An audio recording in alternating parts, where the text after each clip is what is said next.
बिस्मिल्लाहिर्रहमानिर्रहीम। अस्सलाम वालेकुम नाज़रीन, आप यूट्यूब चैनल देख रहे हैं। मैं इमरान खान हूँ। नाज़रीन, जो डील की खबरें इमरान खान साहब को लेकर चल रही हैं उसमें थोड़ी सी क्लैरिटी ले आते हैं। इमरान खान साहब ने उसके हवाले से एक स्टेटमेंट दिया है।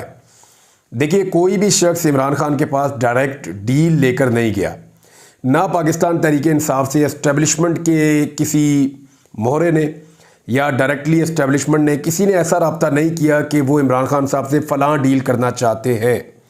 हाँ, ये ज़रूर है, जितने भी लोग ये खबरें दे रहे हैं ना आपको कि इमरान खान को डील ऑफ़र की गई, उनको जाके बंदे मिले, बंदों ने इमरान खान को ये कहा, इमरान खान ने आगे से ये जवाब दिया, तो ऐसा कुछ नहीं हुआ। जो हुआ है वो मैं आपको बता देता हूँ।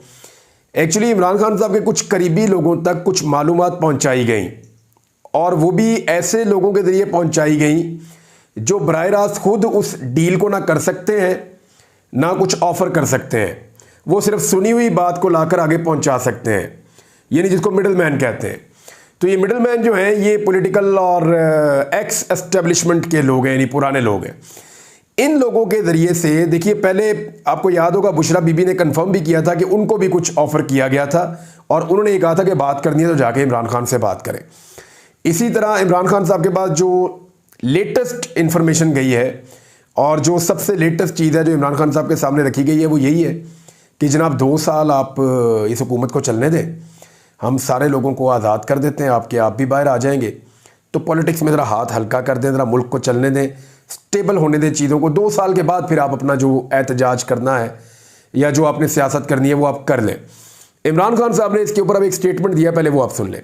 इमरान खान साहब कह रहे हैं कि मैं पूरी कुर्बानी दूंगा, यानी ऐसा नहीं है कि मुझे बहुत जल्दी है, मैं अभी निकल के बाहर आ जाऊँ या मुझे कोई डील करके मैं जेल से बाहर निकल आऊँ। तो वो कह रहे हैं मैं पूरी कुर्बानी दूंगा, आज सियासत से पीछे हो जाऊं, यानी एक मखसूस टाइम पीरियड के लिए ही सही, लेकिन आज सियासत से पीछे हो जाऊं तो सब ठीक हो जाएगा। मैं किसी की गुलामी नहीं करता, गुलामी से बेहतर मौत है। ये इमरान खान साहब ने जेल में मीडिया से गुफ्तगू की है। तो जो लेटेस्ट ऑफर इमरान खान साहब तक पहुंची ज़राए से, वो यही है कि खान साहब अगर आप इसके ऊपर आमादा हो जाएं, ज़रा थोड़ा सा आप कूल डाउन हो जाएं, चीज़ों को नरम कर दें और फिर चीज़ों को चलने दें, ये 2 साल हुकूमत गुजार लें, तो उसके बाद फिर। लेकिन इमरान खान साहब ने सियासत करनी है अपनी मर्ज़ी से।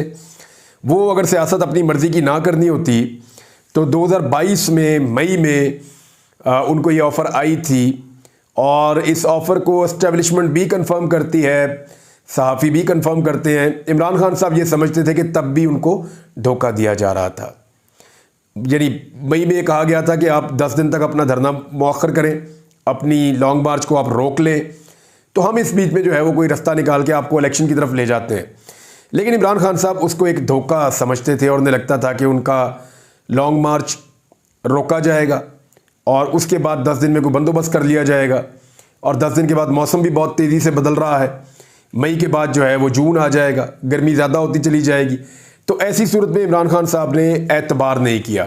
एक्चुअली जो प्रॉब्लम था वो यही था कि ट्रस्ट का एक डेफिसिट था।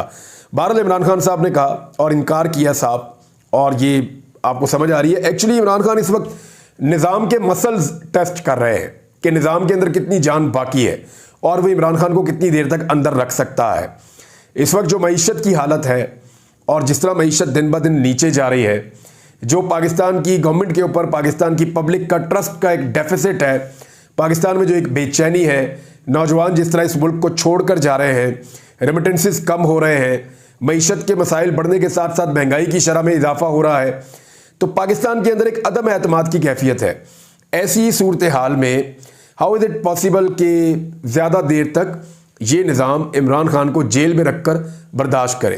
तो इमरान खान जो है वो निज़ाम के मसल्स टेस्ट कर रहे हैं, साथ में वो खुद भी टेस्ट हो रहे हैं, और वो ये देख रहे हैं कि ये सिस्टम कब तक कोलैप्स कर जाता है।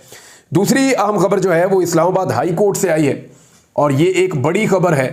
खबर ये है कि जो लोग, ये उन लोगों के लिए खबर है जो लोग बहुत ज़्यादा ताने दिया करते थे अदलिया को कि जनाब अदलिया को चाहिए खुद जाएं और जाके तौहीन अदालत लगाए इनके ऊपर, जो अदलिया के सामने आता है उस पर तौहीन अदालत लगाए, उनके खिलाफ कार्रवाई करें, उनको पकड़ें। ये क्या बात हुई कि ख़त लिख दिया, तो बड़े ताने दिए गए अदलिया को। तो उनके लिए एक अच्छी खबर है। एक तो ये है कि हाई कोर्ट ने तौहीन अदालत के नोटिस जारी किए, इससे पहले 2 एजेंसियों को और एक और इदारे को, यानी पीटीए को जारी किया। IB को जारी किया और उसके साथ साथ FIA को जारी किया। अब जज के खिलाफ सोशल मीडिया मुहिम पर तौहीन अदालत की कार्रवाई का फैसला भी कर लिया गया है। अब जज बाबर सत्तार साहब के हवाले से ये खबर है और ख़बर ये कह रही है जो मेरे सामने है, जस्टिस बाबर सत्तार से मुताल्लिक जो मनफी मुहिम चलाई गई सोशल मीडिया पर, उस पर तौहीन अदालत की कार्रवाई अमल में लाई जाएगी। और ज़राए ने कहा है कि जस्टिस बाबर सत्तार के ख़त को तौहीन अदालत केस में तब्दील करने का फैसला किया, जिसकी समाअत के लिए कल बेंच तश्कील दिए जाने का इम्कान है। जस्टिस बाबर सत्तार ने सोशल मीडिया मुहिम पर चीफ जस्टिस आमिर फारूक को ख़त लिखा था और अब तौहीन अदालत लगेगी उन लोगों पर जिन लोगों ने इनके पर्सनल डॉक्यूमेंट, जज साहब की फैमिली के पर्सनल डॉक्यूमेंट, ये सारी चीज़ें उठाकर सोशल मीडिया के ऊपर डाल दी, ये सोचे बगैर कि वो हाई कोर्ट के एक मुअज़्ज़िज़ जज हैं और बाकायदा स्क्रूटनी के बाद, तमाम अमल से गुजरने के बाद उनको हाई कोर्ट का जज लगाया गया है और उनके किरदार पे और उनकी फैमिली के किरदार के ऊपर कीचड़ उछाला गया। तो इस पे अब तौहीन अदालत की कार्रवाई होगी। अब उन सहाफ़ियों पे और उन दानिश्वरों पे और उन सियासतदानों पे कार्रवाई होगी जो बड़े खुश थे जब इमरान खान साहब ने सिर्फ एक जज ज़ेबा का नाम लिया था और वार्न किया था, तो उस वक्त इमरान खान पे कार्रवाई चल रही थी तो वो बड़े खुश थे, बगले में जा रहे थे। अब उन्होंने तो सारी लिमिट ही क्रॉस कर दी है, तो देखते हैं कि अब वो कैसे आकर अदालत में फेस करते हैं तौहीन अदालत की कार्रवाई को। माहिर कानून शहबाज खोसा का कहना है कि हाई कोर्ट का फैसला खुशाइंद है, अदालत के बाद इख्तियारात हैं जिसके मुताबिक कार्रवाई का फैसला किया गया है।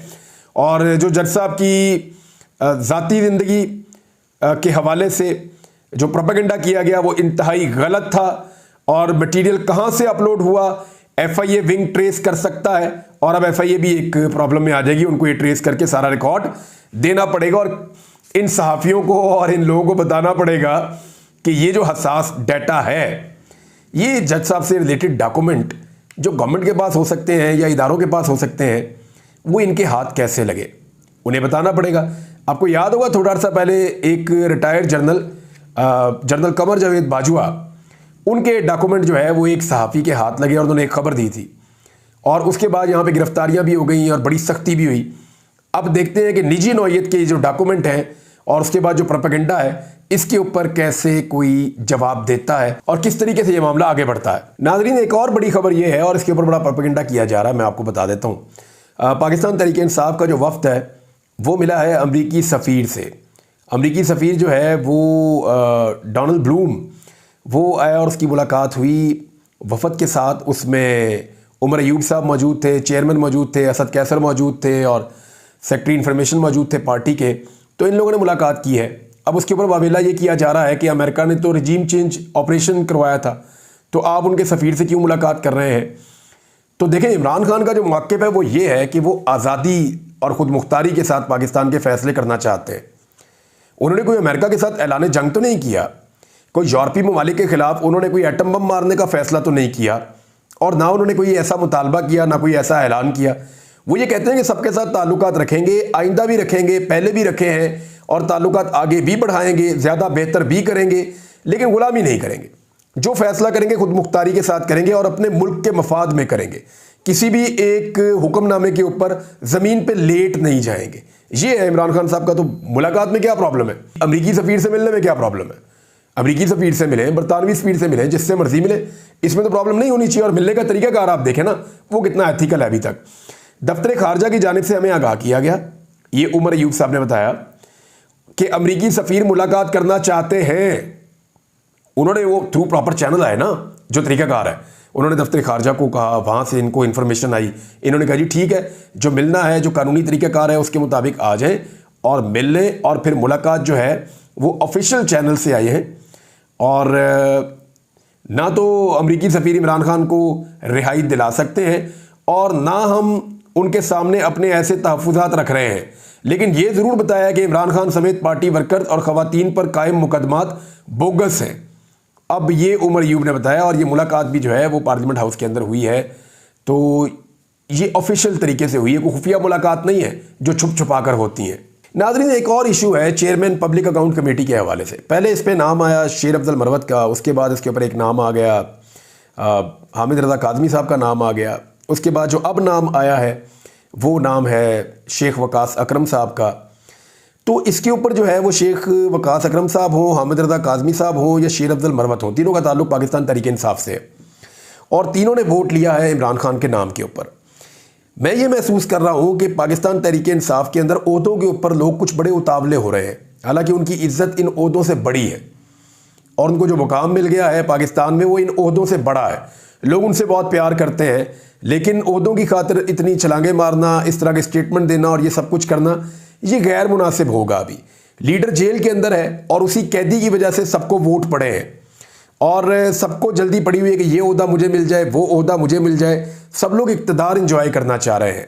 मेरे ख्याल में इस वक्त सबका फोकस होना चाहिए इमरान खान को जेल से बाहर लेकर आना, लेकिन बड़ी मादरत के साथ खैबर पख्तूनख्वा अगर ये चाहे भी तो नहीं कर सकता, क्योंकि खैबर पख्तूनख्वा जो है वो अगर 1 करोड़ का जलसा भी करें तो उससे कोई फर्क नहीं पड़ता। हाँ, पंजाब ये कर सकता है, क्योंकि पंजाब में अगर 1 लाख लोग भी निकलते हैं तो बहुत फ़र्क पड़ता है। तहरीकें तो पंजाब से ही चलती हैं, लेकिन पंजाब के अंदर पंजाब की क़यादत, पंजाब के सियासतदान बुरी तरह नाकाम रहे हैं अभी तक अपने लोगों को निकालने में, और नताइज तक तो वो ले नहीं पाए, कानूनी हक भी अपना नहीं ले पाए। तंजीमें चेंज की जा रही हैं, तब्दील की जा रही हैं और पंजाब के अंदर बहुत सारे इख्तलाफात भी आए दिन सुनने को मिल रहे हैं पाकिस्तान तहरीक इंसाफ के अंदर। तो मामला ये है कि इस वक्त तहरीक इंसाफ का फोकस जो है उनका कारकुन ये कह रहा है, यानी या उल्टा काम चल रहा है। होता ये है कि लीडर्स अपने कारकुनों को संभालते हैं और उनको समझाते हैं, या उल्टा काम ये हो रहा है कि कारकुन बेचारे सोशल मीडिया पे लीडर्स को समझा रहे हैं कि यार ओहदों के लिए ना लड़ो, फॉर गॉड सेक, जो काम करने वाला है वो करो, मिलकर इमरान खान साहब की रिहाई के लिए आवाज उठाओ। तो एक्चुअली कारकुन इस दफा अपने जो है वो लीडर्स को या अपनी सेकंड या थर्ड टियर जो है लीडरशिप की उसको मोटिवेट कर रहा है और उनको सही रास्ता दिखाने की कोशिश कर रहा है। नाज़रीन, इलेक्शन कमीशन को जब भी कोई फैसला पाकिस्तान तहरीक इंसाफ के खिलाफ आता है ना, तो वो वेट ही नहीं करते, फौरी तौर पे उस पर अमल दरामद कर देते हैं। बल्ले का निशान वापस लेने का मामला हो, फौरी तौर पे, यानी मिसाल के तौर पे पेशावर हाई कोर्ट ये कह दे कि मखसूस नशिस्तें दे दें, उनको फ़ौरन दे देंगे। जो भी काम इलेक्शन कमीशन को कहा जाए या उनको वो फैसला मिल जाए अदालत से और वो PTI के खिलाफ हो तो फ़ौरन अमल दरामद हो जाता है। लेकिन इस मरतबा एक चीज़ हुई है, मखसूस नशिस्तों के मामले पर पेशावर हाई कोर्ट का फैसला मुअत्तल हुआ है, तो इलेक्शन कमीशन ने फ़ौरन अमल दरामद करने की बजाय chief election commissioner Sikandar Sultan Raja की सरबराही में इजलास बुलाया और उसके बाद फैसले पर मुशावरत की गई और इलेक्शन कमीशन ने सुप्रीम कोर्ट का फैसला इलेक्शन कमीशन के लॉ विंग को भेज दिया है। लॉ विंग सुप्रीम कोर्ट के फैसले का तफसीली जायजा लेगा और उसके बाद में वो फैसला करेंगे कि करना क्या है। हुकूमत ने भी जो है वो इसके ऊपर तहफ़्फ़ुज़ात का इजहार किया है। ये वही हुकूमत है जिनको थोड़े दिन पहले पेशावर हाई कोर्ट बहुत बुरा लग रहा था जब उन्होंने बल्ले का निशान इमरान खान को वापस किया था, लेकिन जब मखसूस नशिस्तें इमरान खान से ले ली तो बहुत खुश है ये पेशावर हाई कोर्ट से। फिर जब बल्ले का निशान सुप्रीम कोर्ट ऑफ पाकिस्तान ने वापस छीन लिया तो सुप्रीम कोर्ट अच्छी बन गई इन हुकूमतों के लिए, और अब जब सुप्रीम कोर्ट ऑफ पाकिस्तान ने मखसूस नशिस्तें इनसे वापस ले ली तो अब उन्हें लग रहा है सुप्रीम कोर्ट ने गलत किया है। यानी इनके मफाद में हो तो अदालतें अच्छी हैं, मफाद में ना हो तो अदालतें बहुत बुरी हैं। तो इस मुनाफकत के साथ तो जनाब ये हुकूमत चला रहे हैं। नाज़रीन, 2 खबरें और हैं क्योंकि वीलॉग थोड़ा लंबा हो जाएगा। कादी फ़ायद ईसा साहब के पास जो केस आया था बहुत पहले, फैज़ाबाद धरना वाला, उन्होंने उसका एक फ़ैसला दिया हुआ था। अब उसके अंदर जो कमीशन की रिपोर्ट आई है वो कादी फ़ायद ईसा साहब के सामने आई, वो उसको पढ़ के आए थे।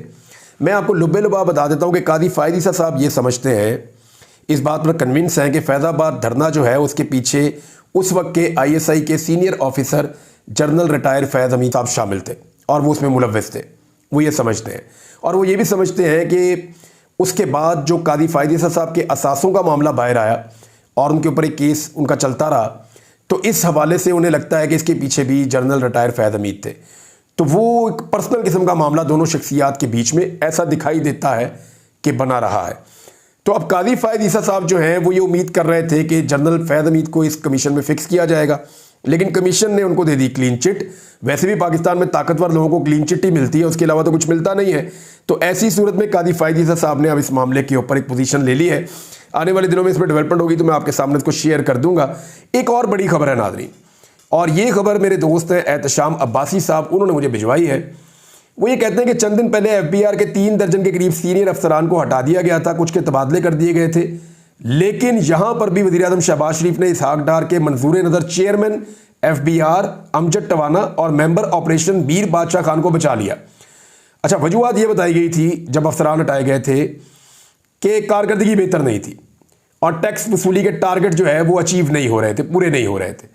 अब अगर ये मान भी लिया जाए तो जो कैप्टन है और जो वाइस कैप्टन है वो दोनों ओहदों के ऊपर मौजूद हैं और जो बाकी टीम है उस सारे को फारिग कर दिया। तो कारकर्दगी क्या टीम की खराब थी? कैप्टन और वाइस कैप्टन को सिर्फ इसलिए बचाया गया है मुबैना तौर पे जो रिस्पॉन्सिबल है इस सारी बुरी कारकर्दगी के लिए, जो रिस्पॉन्सिबल है कि एफबीआर में इस्लाहात नहीं हो पा रही, वो इसलिए बचाया गया कि वो इसहाक डार और नवाज शरीफ के बड़े फेवरेट हैं और शहबाज शरीफ साहब को भी वो पसंद है। और इस वक्त जो मौजूदा वजीर खजाना है उनके लिए भी प्रॉब्लम पैदा हो रही है। जो सिस्टम इस वक्त काम कर रहा है पाकिस्तान को माशी बहरान से निकालना चाहता है, मुबैना तौर पे ये लोग इसके रास्ते में रुकावट है। अब मामला ये है कि एफबीआर के अंदर एक लावा पकड़ा है, वो किसी वक्त भी जो है वो फट सकता है और एफबीआर के अंदर एक ऐसी सूरत हाल पैदा हो सकती है कि हुकूमत को एक नई सूरत हाल से निमटना पड़ जाएगा। बहरहाल देखते हैं आने वाले दिनों में क्या होता है, आपके साथ शेयर करेंगे। एक आखिरी खबर मैं आपको दे दूं कि पाकिस्तान ने जो गंदम इंपोर्ट की है ना, इन तोहफों ने जो पाकिस्तान की कौम के ऊपर मुसल्लत किए गए हैं, उस गंदम के हवाले से एक खबर जो कीड़ों वाली आई है, ज़रा वो सुन लीजिए। कीड़े वाली गंदम की इंपोर्ट पर वफाकी वजीर राना तनवीर ने तहकीकाती कमेटी कायम कर दी है और ये दावा किया गया है कि कीड़े वाली गंदम इंपोर्ट की गई है पाकिस्तान में। और अगर ये कीड़े वाली गंदम इंपोर्ट हुई है ना, तो मेरी राय में ये गंदम इनको, सियासतदानों को और इनके बच्चों को खिलानी चाहिए और इनकी फैमिलीज को खिलानी चाहिए। ये अवाम को कीड़े मकोड़े समझते हैं और उनको जो गंदबला खिलाना चाहते हैं खिला देते हैं। खुद ये अपनी चीज़ें जो है वो बाहर से इंपोर्टेड अच्छी क्वालिटी की, टॉप क्वालिटी की लेकर आते हैं, अपना इलाज भी जाके ये यूरोप के अस्पतालों में कराते हैं। ये नहीं, इनको शर्म ही नहीं आती, कौम के पैसे के ऊपर खुद ये अयाशियां कर रहे हैं और 1.1 अरब अमरीकी डॉलर की गंदम मंगा के इन्होंने ये हालत कर दी है मुबैना तौर पर। अब तक इतना ही, अपना ख्याल रखिएगा, अपने इस चैनल का भी। अल्लाह हाफ़िज़।